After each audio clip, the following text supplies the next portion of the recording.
Hello दोस्तों, नमस्कार। स्वागत है अभ्यास प्रश्न की इस श्रृंखला में। तो आज हमारा जो टॉपिक है भारतीय संविधान इंडियन पॉलिटी के अंतर्गत आज हम करेंगे प्रस्तावना से संबंधित क्वेश्चंस। ठीक, प्रस्तावना से संबंधित संपूर्ण जो आपका टॉपिक है, ये प्रस्तावना का ऑब्जेक्टिव प्रश्नों के माध्यम से संपूर्ण टॉपिक को यहाँ पे समझेंगे। यहाँ पे हम टोटल नंबर ऑफ क्वेश्चन जो करने वाले हैं वो उनकी संख्या है 25, और इन 25 क्वेश्चन के माध्यम से आपका ये पूरा टॉपिक कवर हो जाएगा। अगर आपने पहले पढ़ रखा है तो आपका बेहतरीन रिविजन हो जाएगा और आपका यहाँ पे प्रैक्टिस भी हो जाएगी कि आपका जो आप टॉपिक पढ़ा है वो आपका तैयार है कि नहीं। तो चलिए शुरू करते हैं आज की क्लास का। हमारा जो फर्स्ट क्वेश्चन है, तो दोस्तों पहला क्वेश्चन है, भारतीय संविधान की प्रस्तावना में पंथनिरपेक्ष शब्द किस संशोधन द्वारा जोड़ा गया। क्या प्रश्न है आपका कि जो हमारी प्रस्तावना है उसमें जो सेकुलर शब्द है वो किस संशोधन द्वारा जोड़ा गया। ठीक, ए 42 में संविधान संशोधन, बी 42 में संविधान संशोधन, सी 44 में संविधान संशोधन, या डी 46 में संविधान संशोधन। तो यहाँ पे जो आपका राइट आंसर होगा वो होगा ऑप्शन बी 42 में संविधान संशोधन। ठीक, ये कब हुआ था? 1976 में हुआ था 42वां संविधान संशोधन। किसमें? प्रस्तावना में। और इसके माध्यम से प्रस्तावना में 3 शब्दों को शामिल किया गया था, जिसमें आपका एक था पंथनिरपेक्ष, दूसरा था समाजवादी और तीसरा राष्ट्र की अखंडता शब्द को यहाँ पे शामिल किया गया था। नेक्स्ट क्वेश्चन, अगला क्वेश्चन है आपका, प्रस्तावना में वर्णित, जैसा कि प्रस्तावना आपकी शुरू होती है हम भारत के लोग। ठीक, तो भारत यहाँ पे हम भारत के लोग with the people of India का अर्थ क्या है। ठीक, प्रस्तावना में वर्णित हम भारत के लोग with the people of India, जो अर्थ, इसका अर्थ क्या है? भारत एक लोकतांत्रिक देश है, भारत के लोग ही सर्वोच्च संप्रभु हैं, संविधान सभा के सदस्य ही संप्रभु थे, या डी शासन की शक्ति राष्ट्रपति में निहित है। ठीक, यहाँ पे आपको इस शब्द का अर्थ बताना है कि हम भारत के लोग का जो है इसका सही अर्थ क्या निकलता है। भारत एक लोकतांत्रिक देश है, भारत के लोग ही सर्वोच्च संप्रभु है, संविधान सभा के सदस्य ही संप्रभु थे और शासन की शक्ति राष्ट्रपति में निहित है। तो आपका जो यहाँ पर राइट आंसर होगा वो होगा ऑप्शन बी। ठीक, इस प्रश्न का जो राइट आंसर है वो होगा दोस्तों आपका ऑप्शन बी, भारत के लोग ही संपूर्ण संप्रभु है। इस का जो अर्थ है कि हम भारत के लोग भारत को एक संपूर्ण प्रभुत्व संपन्न समाजवादी पंथनिरपेक्ष लोकतांत्रिक गणराज्य बनाने के लिए जो आपकी प्रस्तावना है आगे इस तरह से, तो जो इस शब्द का अर्थ है कि हम भारत के लोग, इसका अर्थ है कि भारत के लोग ही संप्रभु हैं, जो सर्वोच्च शक्ति है वो किसमें निहित है? भारत के लोगों में। तो दोस्तों हमारा अगला क्वेश्चन है क्वेश्चन नंबर 3, निम्नलिखित में किसने प्रस्तावना को संविधान की कुंजी कहा। क्या निम्न किसने संविधान की कुंजी कहा? A K M Munshi, B B R Ambedkar, C Jawaharlal Nehru, या डी अर्नेस्ट बकर। तो दोस्तों यहाँ पे जो आपका राइट आंसर होगा वो होगा आपका ऑप्शन ए। ठीक, के एम मुंशी किसने कहा था? के एम मुंशी ने संविधान की प्रस्तावना को संविधान की कुंडली के रूप में भी इन्होंने अपना स्टेटमेंट इसके संदर्भ में कहा था। तो किसने कहा था? कभी आपसे प्रश्न पूछता है किसने संविधान की प्रस्तावना को संविधान की राजनीतिक कुंडली कहा, तो आपका जो आंसर होगा वो होगा डॉक्टर के एम मुंशी। आपको अगला क्वेश्चन है क्वेश्चन नंबर 4, प्रस्तावना में न्याय के किन रूपों का उल्लेख किया गया है। ठीक, क्या प्रस्तावना में जस्टिस के किन रूपों का उल्लेख किया गया है? ए है आपका सामाजिक आर्थिक राजनीतिक, बी है सामाजिक धार्मिक राजनीतिक, सी है व्यक्तिगत सामाजिक कानूनी, और आर्थिक धार्मिक नैतिक। ठीक, यहाँ पे जैसे कि दोस्तों हमारे संविधान की जो प्रस्तावना है उसमें 3 प्रकार के न्याय का उल्लेख किया गया है, तो वो कौन कौन से हैं?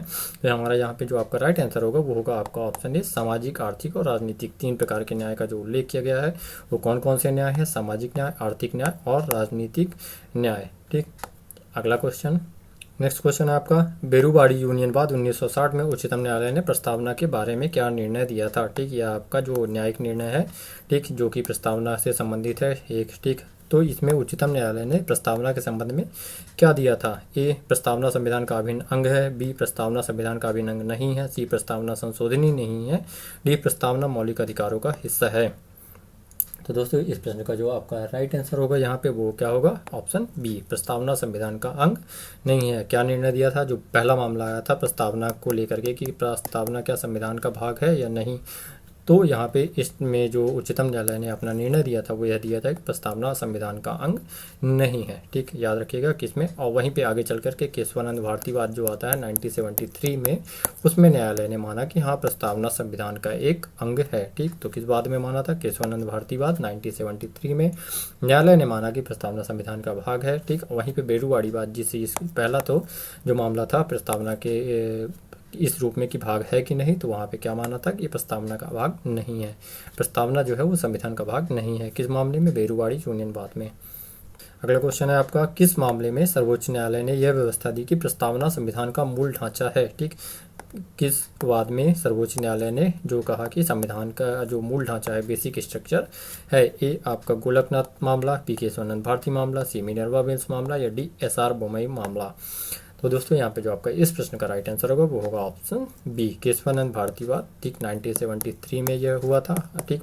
और यहाँ पे न्यायालय ने, जैसा कि हमने पहले बताया आपको, कि संविधान की जो प्रस्तावना है उसे संविधान के भाग के रूप में भी स्वीकार किया और एक सिद्धांत दिया जिसे कहते हैं मूल ढांचा का सिद्धांत, ठीक, बेसिक स्ट्रक्चर का प्रिंसिपल, जिसके अंतर्गत क्या था कि जो संविधान की प्रस्तावना है, ठीक, उसमें जो या इस जो आपके संविधान के मूल ढांचे में जो भी प्रावधान शामिल किए गए हैं तो उसमें सरकार द्वारा मतलब परिवर्तन नहीं किया जा सकता, नेगेटिव परिवर्तन नहीं किया जा सकता, उन्हें मजबूत करने की दृष्टि से परिवर्तन किए जा सकते हैं उन प्रावधानों में, परंतु उनमें नकारात्मक मतलब कि उनकी शक्तियों को कम करना संविधान संशोधन के माध्यम से सरकार संसद द्वारा नहीं किया जा सकता। तो यह किस में दिया था बेसिक स्ट्रक्चर का सिद्धांत? केशवानंद भारतीवाद 1973 में। अगला क्वेश्चन आपका, प्रस्तावना किस देश के संविधान से प्रेरित है, या प्रस्तावना का जो प्रावधान है भारतीय संविधान में वो किस देश के संविधान से लिया गया है? ए ब्रिटेन, बी कनाडा, सी संयुक्त राज्य अमेरिका या डी फ्रांस? तो इस प्रश्न का आपको जो राइट आंसर है वो है ऑप्शन सी, संयुक्त राज्य अमेरिका। कहाँ से? प्रस्तावना का जो सिद्धांत है वो किस देश के संविधान से ग्रहित किया गया है? तो संयुक्त राज्य अमेरिका के संविधान से लिया गया है। कभी आपसे पूछता है कि जो संविधान की प्रस्तावना है उस पर भाषा का जो प्रभाव है किस देश का है, तो वो आपका ऑस्ट्रेलिया, ठीक, भाषा पर प्रभाव जो दिखाई देता है वो ऑस्ट्रेलिया का है। और जो मूल है कि प्रस्तावना का जो आपका सिद्धांत है लिया गया है वो संयुक्त राज्य अमेरिका से। अगला प्रश्न है आपका क्वेश्चन नंबर 8, प्रस्तावना में स्वतंत्रता, समानता और बंधुत्व के आदर्श कहाँ से लिए गए हैं? जैसे कि आप प्रस्तावना पढ़ते हैं तो उसमें जैसे कि स्वतंत्रता, समानता और बंधुत्व का जो आदर्श है वो किस से लिया गया है? ए रूसी क्रांति, बी अमेरिकी स्वतंत्रता संग्राम, सी फ्रांसीसी क्रांति या डी गौरवशाली क्रांति? कौन कौन सी प्रस्तावना में स्वतंत्रता, समानता और जो बंधुत्व का आदर्श है वो कहाँ से लिया गया है? तो दोस्तों इस प्रश्न का जो आपका राइट आंसर होगा वो होगा ऑप्शन सी, ठीक, क्या? ऑप्शन सी, फ्रांसीसी क्रांति। किससे लिया गया है? ये प्रावधान जो है आपके किससे लिए गए हैं? फ्रांसीसी क्रांति से लिए गए हैं, ठीक। कौन कौन से? स्वतंत्रता, समानता और बंधुत्व का जो आदर्श है कहाँ से लिया गया है? कहाँ पे? प्रस्तावना के अंदर लिया, ठीक। प्रस्तावना के अंदर जो आपका स्वतंत्रता, समानता और बंधुत्व का आदर्श है वो किस देश के क्रांति से संबंधित है? तो फ्रांसीसी क्रांति से। अगला प्रश्न है, संविधान की प्रस्तावना में अब तक कितनी बार संशोधन किया गया है? ठीक, कितने संविधान की जो आपकी प्रस्तावना है उसमें अभी तक कितनी बार संशोधन किया गया है? एक बार, 2 बार, 3 बार या डी कभी नहीं? तो दोस्तों इस प्रश्न का जो आपका राइट आंसर होगा वो होगा ऑप्शन ए, एक बार, ठीक। कौन सा? वो भी था 42वां कॉन्स्टिट्यूशनल अमेंडमेंट 1976, ठीक। और इसके माध्यम से संविधान की प्रस्तावना में 3 शब्दों को शामिल किया गया जिसमें थे एक समाजवादी, ठीक, समाजवादी, दूसरा था आपका पंथ निरपेक्ष और तीसरा था अखंडता, राष्ट्र की अखंडता शब्द को शामिल किया गया। तो याद रखिएगा वर्तमान अभी तक 2026 जो चल रहा है अभी तक प्रस्तावना में केवल एक बार संशोधन किया गया है और वो संशोधन था 42वां संविधान संशोधन 1976, जिसके माध्यम से आपकी प्रस्तावना में 3 शब्दों को शामिल किया गया, समाजवादी, पंथ निरपेक्ष और राष्ट्र की अखंडता। अगला क्वेश्चन है क्वेश्चन नंबर 10, प्रस्तावना के अनुसार भारत की प्रकृति कैसी है? ठीक, प्रस्तावना जैसी आपकी जो है वो भारत को किस रूप में परिभाषित करती है? केवल लोकतांत्रिक गणराज्य, केवल समाजवादी और पंथ पर निरपेक्ष, संपूर्ण प्रभुत्व संपन्न समाजवादी, पंथ निरपेक्ष लोकतांत्रिक गणराज्य या एक संघीय गणराज्य के रूप में? क्या प्रश्न है? फिर से समझिए कि जो प्रस्तावना अगर आपको याद होगी, आपको प्रस्तावना बिल्कुल पूरी याद होनी चाहिए, ठीक। और उससे काफ़ी इंपॉर्टेंट टॉपिक है और प्रश्न भी बनते हैं। तो यहाँ पे आपका है कि भारत की प्रकृति कैसी है? प्रस्तावना किस रूप में भारत को परिभाषित करती है, कैसा उसमें वर्णन है? तो एक केवल लोकतांत्रिक गणराज्य, समाजवादी पंथ निरपेक्ष, संपूर्ण प्रभुत्व संपन्न समाजवादी पंथ निरपेक्ष लोकतंत्रात्मक गणराज्य या एक संघीय गणराज्य? तो आपका जो यहाँ पे राइट आंसर है वो होगा ऑप्शन सी, संपूर्ण प्रभुत्व संपन्न समाजवादी पंथ निरपेक्ष राष्ट्र। कैसा? प्रस्तावना जो है भारत के संविधान की प्रस्तावना भारत को एक संपूर्ण प्रभुत्व संपन्न समाजवादी पंथ निरपेक्ष लोकतंत्रात्मक गणराज्य के रूप में परिभाषित करती है। इस क्रम को भी याद रखिएगा, जो प्रस्तावना में इन शब्दों का क्रम भी यही है, ठीक। क्रम को कभी भी आपसे क्रम से संबंधित क्वेश्चन भी पूछे जाते हैं, तो जो प्रश्न का आपका ये प्रस्तावना में जब हम रीड करते हैं, पढ़ते हैं, तो जो सही क्रम है वो यही है कि हम भारत के लोग भारत को एक संपूर्ण प्रभुत्व संपन्न समाजवादी पंथ निरपेक्ष लोकतंत्रात्मक गणराज्य बनाने के लिए तथा उसके समस्त नागरिकों को फिर सामाजिक, आर्थिक, राजनीतिक न्याय, स्वतंत्रता, समानता, तो ये आपका कंप्लीट। तो ये आपको क्रम भी याद होना चाहिए कि किस क्रम में ये शब्दों को वहाँ पे रखा गया है। तो जो आंसर होगा सी।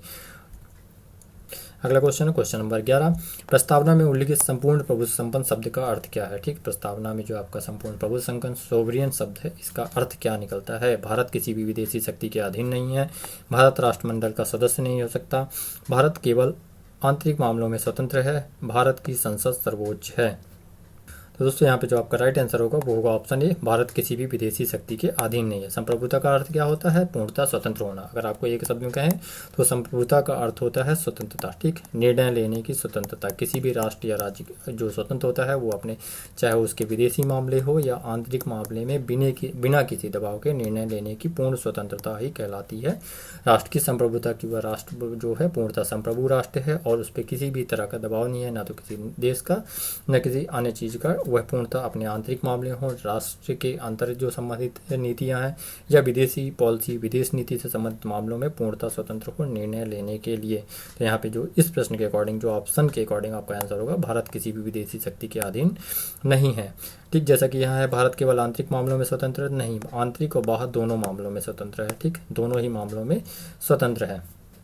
अगला क्वेश्चन है आपका क्वेश्चन नंबर 12, उद्देश्य प्रस्ताव किसके द्वारा प्रस्तुत किया गया था जो बाद में प्रस्तावना बना? ठीक, जैसा कि हम जानते हैं कि जो हमारी प्रस्तावना है वो उद्देश्य प्रस्ताव का परिवर्तित संशोधित संस्करण है। तो यह जो है उद्देश्य प्रस्ताव जो है, ऑब्जेक्टिव रिजोल्यूशन जो है, वो किसके द्वारा संविधान सभा में प्रस्तुत किया गया था? A doctor BR Ambedkar, B doctor Rajendra Prasad, C Pandit Jawaharlal Nehru या डी सरदार वल्लभ भाई पटेल। तो दोस्तों यहाँ पे जो आपका राइट आंसर होगा वो होगा आपका ऑप्शन सी, पंडित जवाहरलाल नेहरू। किसके द्वारा? उद्देश्य प्रस्ताव, बहुत इंपॉर्टेंट प्रश्न है, पूछा जाता है। उद्देश्य प्रस्ताव किसके द्वारा संविधान सभा में प्रस्तुत किया गया? जवाहरलाल नेहरू के द्वारा। कब किया गया? वो डेट भी याद रखिए, 13 दिसंबर 1946। कब? 13 दिसंबर 1946 को यह प्रस्तुत किया गया। और संविधान सभा द्वारा इस उद्देश्य प्रस्ताव को कब स्वीकार किया गया? तो वो डेट भी याद रखिए, 22 जनवरी 1947। ठीक, 22 जनवरी 1947 को उद्देश्य प्रस्ताव संविधान सभा द्वारा स्वीकार किया गया। तो यहाँ पे जो 3 मुख्य फैक्ट हैं जो आपको याद करने हैं, पहला चीज़ क्या है? उद्देश्य प्रस्ताव किसने प्रस्तुत किया? जवाहरलाल नेहरू ने। दूसरा है कब प्रस्तुत किया? 13 दिसंबर 1946 को। कब स्वीकार किया गया संविधान सभा द्वारा? तीसरा आपका 22 जनवरी 1947 को। अगला क्वेश्चन है आपका, प्रस्तावना में आर्थिक न्याय का क्या तात्पर्य है? ठीक, जैसा कि हमने बताया, पीछे भी किया है कि प्रस्तावना में 3 प्रकार के न्याय का उल्लेख किया गया है, सामाजिक, आर्थिक और राजनीतिक। ठीक, यहाँ पे आपको बताना है कि आर्थिक न्याय का क्या अर्थ निकलता है। ठीक, यह क्या अर्थ है? सभी को समान वेतन मिलना चाहिए, धन और संपदा का समान वितरण और शोषण की समाप्ति, केवल गरीबों को सहायता देना या करों को समाप्त करना। तो दोस्तों इस प्रश्न का जो आपका राइट आंसर होगा वो होगा ऑप्शन बी। ठीक, आर्थिक समानता का अर्थ है धन संपदा का समान वितरण और शोषण की समाप्ति। ठीक, यहाँ पे आर्थिक न्याय का जो आपका अर्थ होगा वो क्या होगा? धन संपदा का समान वितरण। ठीक, संसाधन जो हैं जितने भी, उनका समान वितरण होना चाहिए, किसी भी प्रकार का आर्थिक आधार पर शोषण नहीं किया जाना चाहिए, जैसे कि इक्वल पे। ठीक, जेंडर आधारित जो वेतन में गैप नहीं, जैसे कि महिला और पुरुष को समान कार्य के लिए समान वेतन देना आदि जो प्रावधान है, ठीक, ये आर्थिक न्याय के अंतर्गत आपके आते हैं। और कितने प्रकार के न्याय का उल्लेख किया गया है? संविधान की प्रस्तावना में 3 प्रकार के न्याय का उल्लेख किया गया है। कौन कौन से? तो सामाजिक, आर्थिक और राजनीतिक। अगला क्वेश्चन है क्वेश्चन नंबर 14, संविधान की प्रस्तावना में गणराज्य रिपब्लिक शब्द का क्या अर्थ है? ठीक, ज़्यादातर, ठीक, यहाँ पे जितने भी शब्द आपके हैं उन सारे शब्दों का अर्थ आपको पता होना चाहिए। संविधान की प्रस्तावना में जितने भी शब्दों की व्याख्या है। ठीक, तो ए, देश के संप्रभु वंशानुगत नहीं होगा, देश का प्रमुख प्रत्यक्ष रूप से चुना जाएगा, देश में संसद सर्वोच्च होगी, बहुदलीय व्यवस्था होगी। तो दोस्तों इस प्रश्न का जो आपका राइट आंसर होगा वो होगा ऑप्शन ए, देश का जो प्रमुख होता है, जैसे कि हमारे यहाँ राष्ट्रपति देश का प्रमुख है, वो क्या होगा? वंशानुगत नहीं होगा। ठीक, वो चुनकर आएगा, इलेक्टेड होगा। कैसा? जैसे कि या तो प्रत्यक्ष, ठीक, अप्रत्यक्ष रूप से चुनकर आता है। ठीक, अप्रत्यक्ष रूप से हमारे देश का जो, जैसे कि रिपब्लिक का क्या अर्थ है कि जो राज्य का प्रमुख होगा वो जनता द्वारा, अप्रत्यक्ष रूप से चुनकर आएगा। ठीक, अप्रत्यक्ष रूप से या प्रत्यक्ष रूप से भी चुनकर आता है, जैसे कि आप USA में देखते हैं, वहाँ राष्ट्रपति प्रत्यक्ष रूप डायरेक्टली चुनकर आते हैं। तो या जैसे कि, और हमारे भारत में अप्रत्यक्ष रूप से, वो वंशानुगत नहीं होता। जैसे कि आप ब्रिटेन में देखेंगे तो वहाँ पे जो होता है, जो राज्य का प्रमुख होता है वो वंशानुगत होता है, वो उत्तराधिकार के माध्यम से पद पर आसीन होता है। तो ऐसी व्यवस्था हमारे यहाँ नहीं है। तो गणराज्य का जो अर्थ है कि जो आपका राज्य का सर्वोच्च होगा, जो प्रमुख होगा, वो अप्रत्यक्ष या प्रत्यक्ष रूप से चुन करके उस पद पर आएगा। ठीक, और भारत में जो प्रणाली है, जैसे कि भारत का राष्ट्रपति अप्रत्यक्ष रूप से चुन करके आता है। ठीक, जिसमें जनता के, जैसे कि आपके लोकसभा विधानसभा में चुने गए प्रतिनिधि हमारे देश के राष्ट्रपति को चुनते हैं, जनता इसमें डायरेक्ट भाग नहीं लेती है इनके चयन में। अगला क्वेश्चन है क्वेश्चन नंबर 15, प्रस्तावना में बंधुत्व का उद्देश्य क्या सुनिश्चित करना है? ठीक, बंधुत्व शब्द जो है इसका अर्थ क्या निकलता है? देश की एकता और अखंडता, व्यक्ति की गरिमा और राष्ट्र की एकता अखंडता, समाज में शांति, राजनीतिक स्थिरता। तो दोस्तों इस शब्द का जो आपका सही अर्थ होगा, बंधुत्व का जो आपका उद्देश्य है वो क्या होगा? व्यक्ति की गरिमा, राष्ट्र की एकता और अखंडता। ठीक, दोनों ही बंधुत्व के अंतर्गत कि व्यक्ति को एक गरिमा में जीवन जीने का अधिकार होगा और राष्ट्र की एकता और अखंडता को बनाए रखना। ठीक ठीक, किसी भी प्रकार से ऐसी चीज़ों को नहीं जन्म देना जो राष्ट्र की एकता को बाधित करें। तो यहाँ पे जो आपका बंधुत्व शब्द का उद्देश्य है वो क्या है? व्यक्ति की गरिमा और राष्ट्र की एकता और अखंडता। अगला क्वेश्चन है क्वेश्चन नंबर 16। प्रस्तावना में भारत को एक समाजवादी राज्य घोषित करने का लक्ष्य क्या है? ठीक, प्रस्तावना में जैसा कि आपका समाजवादी शब्द का उल्लेख किया गया है जो कि आपके मूल संविधान में नहीं था। इसे हमने जैसा कि बताया 42वें कॉन्स्टिट्यूशनल अमेंडमेंट 1976 द्वारा संविधान संशोधन के द्वारा जोड़ा गया था। ठीक, आपकी प्रस्तावना में जैसा कि प्रश्न कभी पूछता है कितनी बार संशोधन हुआ है, तो हमने जैसा कि बताया एक बार हुआ है और वो था 42वां संविधान संशोधन। तो आइए प्रश्न पर वापस लौटते हैं। प्रस्तावना में भारत को एक समाजवादी राज्य घोषित करने का लक्ष्य क्या है? निजी संपत्ति का पूर्ण उन्मूलन, उत्पादन के साधनों का नेशनलाइजेशन, राष्ट्रीयकरण, गरीबी, बीमारी और अवसर की असमानता को समाप्त करना या साम्यवादी व्यवस्था की स्थापना। ठीक, यहाँ पे आपके 4 विकल्प हैं। पहला चीज़ है विकल्प जो है निजी संपत्ति का पूर्ण उन्मूलन, उत्पादन के साधनों का नेशनलाइजेशन, राष्ट्रीयकरण करना, गरीबी, बीमारी और अवसर की असमानता को समाप्त करना या साम्यवादी व्यवस्था की स्थापना करना।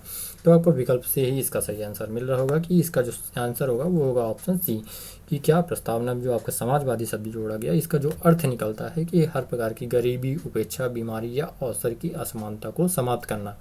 ठीक, यहाँ पे जैसा कि हम भारत में देखते हैं, ये एक सामाजिक आर्थिक अवधारणा है। ठीक, जो सोशल सामाजिक भी है और आर्थिक। जैसा कि भारत में जो अर्थव्यवस्था का स्वरूप है कैसी है? भारत की अर्थव्यवस्था मिश्रित अर्थव्यवस्था प्रणाली पर आधारित है जहाँ पे सार्वजनिक और निजी क्षेत्र दोनों संयुक्त रूप से कार्य करते हैं। ठीक, उत्पादन करते हैं। उत्पादन के संसाधन को जो वितरण है वो दोनों क्षेत्रों में है। तो इस तरह से मुख्यतः जो इस शब्द का अर्थ है आपका है गरीबी, उपेक्षा या अवसर की असमानता को समाप्त करना, सामाजिक हो या तो फिर वो आर्थिक हो। अगला प्रश्न है आपका, किसने प्रस्तावना को संविधान का परिचय पत्र कहा? ठीक, identity card of the constitution कहा था। निम्नलिखित में से किसने संविधान की प्रस्तावना को संविधान का परिचय पत्र कहा? ए है नेपाल वाला, बी एम हिदायतुल्लाह, सी जे बी कृपलानी या डी अल्लादी कृष्ण स्वामी अय्यर। तो दोस्तों यहाँ पे जो आपका राइट आंसर होगा वो होगा ऑप्शन ए है नेपाल वाला। किसने? है नेपाल वाला ने संविधान का जो आपका प्रस्तावना है उसे संविधान का परिचय पत्र कहा। किसने कहा था? है नेपाल वाला ने। वहीं हमने एक पिछला क्वेश्चन किया था किसने राजनीतिक कुंडली कहा, तो ये के एम मुंशी ने क्या कहा? संविधान की प्रस्तावना को संविधान की कुंडली के रूप में व्याख्यायित किया। अगला क्वेश्चन है आपका, प्रस्तावना में लिखित संविधान को अंगीकृत, अधिनियमित और आत्मार्पित करने की तिथि क्या है? जब आप प्रस्तावना पढ़ते हैं तो वहाँ पे आपको लास्ट में एक तारीख देखने को मिलती है, वो क्या है कि किस दिन भारत ने संविधान की जो हम प्रस्तावना को एतद द्वारा इस संविधान को अंगीकृत, अधिनियमित और आत्मार्पित करते हैं। जैसा तो 15 अगस्त 1947, ठीक 15 अगस्त 1947, 26 जनवरी 1950, 26 नवंबर 1949 और 9 दिसंबर 1946। तो दोस्तों यहाँ पे जो आपका राइट आंसर है वो क्या है? 26 नवंबर 1949। ठीक है, यहाँ पे क्या आप जब पढ़ते हैं कि दृढ़ संकल्प होकर हम इस संविधान को आज तारीख 26 नवंबर 1949 को मिति मार्गशीर्ष सप्तमी सप्तम संवत 2006 विक्रमी को एतद द्वारा इस संविधान को अंगीकृत, अधिनियमित और आत्मार्पित करते हैं। तो वो तारीख क्या थी? 26 नवंबर 1949। ठीक, 9 दिसंबर 1946 को क्या हुआ था? संविधान सभा की पहली बैठक हुई थी। ठीक, संविधान सभा की 26 जनवरी 1950 को संविधान को पूर्णतः लागू किया गया आपका, और 15 अगस्त 1947 को भारत स्वतंत्र हुआ। अगला प्रश्न है आपका, प्रस्तावना में कितने प्रकार की स्वतंत्रता का उल्लेख है? ठीक, क्या प्रश्न है कि प्रस्तावना में कितने प्रकार की स्वतंत्रता का उल्लेख किया गया है? ए 3, बी 4, सी 5 या डी 6। तो आपका जो राइट आंसर होगा वो होगा दोस्तों यहाँ पे ऑप्शन सी 5। कितने प्रकार की स्वतंत्रता? संविधान की प्रस्तावना में जैसा कि आप देखते हैं 5 प्रकार की स्वतंत्रता का उल्लेख किया गया है। और ये स्वतंत्रता कौन कौन सी हैं? तो जैसा कि आपका विचार, पहला है विचार, ठीक, उसके बाद अभिव्यक्ति, विचार, अभिव्यक्ति, उसके बाद आपका आता है विश्वास। इनका क्रम भी याद रखिएगा, क्या आपसे क्रम भी पूछे? विश्वास, विचार, अभिव्यक्ति, विश्वास, धर्म और उपासना। ठीक, तो ये क्रम भी पूछ लेता है कि स्वतंत्रता जो 5 प्रकार की स्वतंत्रता प्रस्तावना में उल्लिखित की गई हैं उनका सही क्रम क्या है पढ़ने की दृष्टि में। तो आपका जो सही क्रम है वो है विचार, ठीक, विचार, अभिव्यक्ति, विश्वास, धर्म और उपासना की स्वतंत्रता। और कितने प्रकार का उल्लेख किया गया है? तो 5 प्रकार की। आपको न्याय कितने हैं? 3। कौन कौन से? सामाजिक, आर्थिक और राजनीतिक। 3 प्रकार के न्याय का उल्लेख किया गया है। समता, 2 प्रकार की समता का उल्लेख है। प्रतिष्ठा और अवसर की समता। अगला क्वेश्चन है आपका, प्रस्तावना में वर्णित उपासना की स्वतंत्रता का अर्थ क्या है? जैसे कि अभी हमने देखा कि संविधान की प्रस्तावना में 5 प्रकार की स्वतंत्रता का उल्लेख किया गया है, विचार, अभिव्यक्ति, विश्वास, धर्म और उपासना। तो अब यहाँ पे आपकी उपासना की स्वतंत्रता जो है इसका अर्थ क्या निकलता है किसी भी धर्म को मानने और पूजा करने की आज़ादी, केवल हिंदू धर्म को मानने की आज़ादी, धर्म परिवर्तन की पूर्ण स्वतंत्रता, सरकार द्वारा धार्मिक शिक्षा देना। तो इस प्रश्न का तो आप पढ़ते ही आपको राइट आंसर मिल गया होगा कि ऑप्शन है किसी भी धर्म को मानने और पूजा करने की आज़ादी। ठीक, जो आपका उपासना की स्वतंत्रता है कि जिसे मौलिक अधिकारों के माध्यम से भी आपको मौलिक अधिकार के रूप में संविधान में वर्णित किया गया है आर्टिकल 25 से 28 तक। ठीक, तो यहाँ पे आपका जो है किसी भी धर्म और पूजा को करने की आज़ादी। अगला प्रश्न है आपका, प्रस्तावना में समता के 2 रूप दिए गए हैं। मतलब कि जैसा कि हमने न्याय पढ़ा, 3 प्रकार के न्याय, स्वतंत्रता पढ़ा, 5 प्रकार की स्वतंत्रता। आपका प्रश्न क्या है, प्रस्तावना में समता के कौन से रूप दिए गए हैं। प्रस्तावना जो है, संविधान की प्रस्तावना में कितने प्रकार की समता का उल्लेख किया गया है। ए, आर्थिक और राजनीतिक समता, ठीक, प्रतिष्ठा और अवसर की समता, सामाजिक और धार्मिक समता। थोड़ा डिलीट करो इसको। दोस्तों अगला क्वेश्चन है क्वेश्चन नंबर 21। प्रस्तावना में समता के 2 रूप दिए गए हैं। ठीक, जैसा कि आपकी प्रस्तावना में 2 प्रकार की समता का उल्लेख किया गया है। ठीक, वो कौन कौन सी हैं आपके, आर्थिक और राजनीतिक समता, प्रतिष्ठा और अवसर की समता, सामाजिक और धार्मिक समता, या वैधानिक और न्यायपालिका की समता। तो दोस्तों यहाँ पे हमारा जो राइट आंसर होगा वो होगा ऑप्शन बी, प्रतिष्ठा और अवसर की समता। कितने प्रकार की जो समता का या समानता का उल्लेख किया गया है, 2 प्रकार की, और वो हैं कौन कौन सी, तो प्रतिष्ठा और अवसर की समानता। और जैसा कि हमने पहले देखा कि न्याय है, आपके न्याय पूछता है तो न्याय 2 प्रकार की, स्वतंत्रता 5 प्रकार की, और 3 प्रकार के न्याय, 5 प्रकार की स्वतंत्रता और 2 प्रकार की समता का उल्लेख भारतीय संविधान की प्रस्तावना में किया गया है। 352 है आपका, 3 न्याय, 5 स्वतंत्रता, लिबर्टी, एंड 2 आपका इक्वलिटी।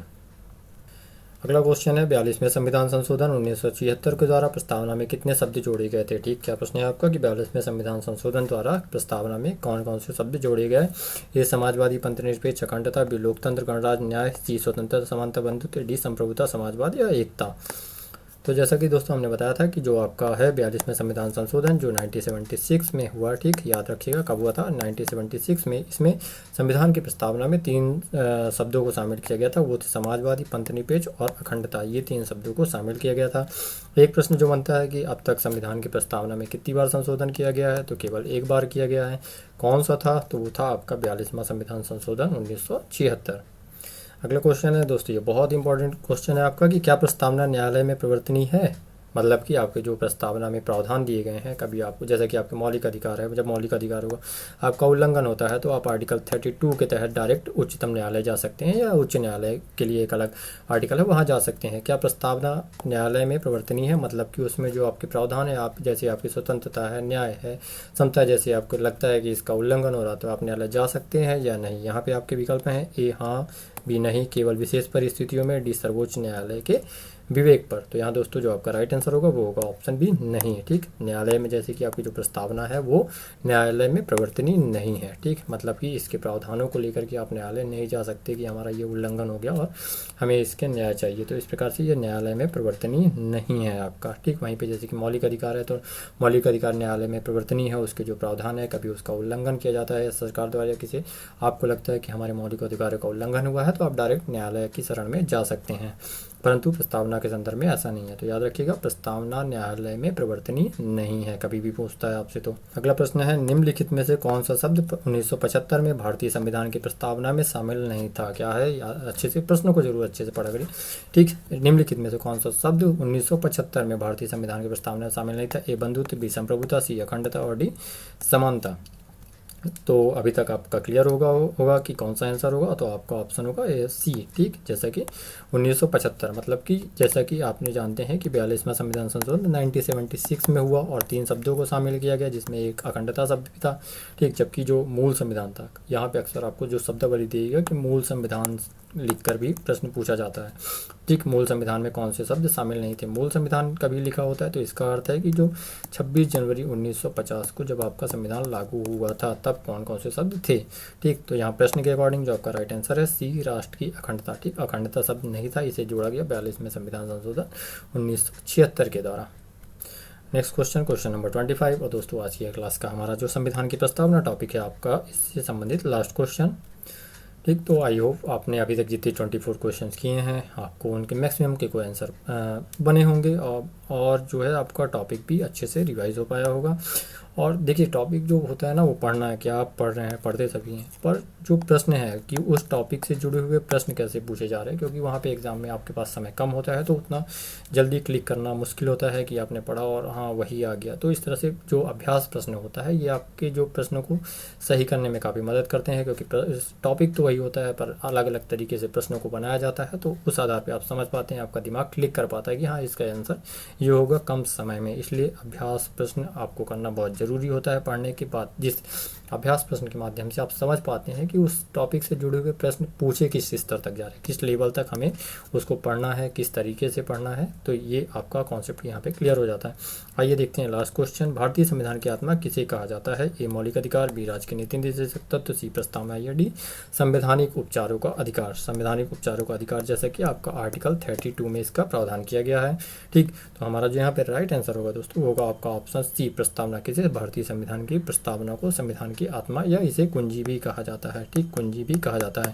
जबकि आपके जो डॉक्टर बी.आर. अम्बेडकर थे उन्होंने संविधान के उपचारों के अधिकार को संविधान की आत्मा कहा। ठीक, आर्टिकल 32 में जो प्रावधान है 5 प्रकार की रीट है, डॉक्टर बी.आर. अम्बेडकर ने उसे आपके संविधान की आत्मा के रूप में व्याख्या दी, उसको माना उसे। परंतु जो आपका मुख्य प्रश्न है कि भारतीय संविधान की आत्मा किसे कहा जाता है, तो वो आपका प्रस्तावना होगा। तो दोस्तों ये हुए आज के हमारे 25 क्वेश्चन।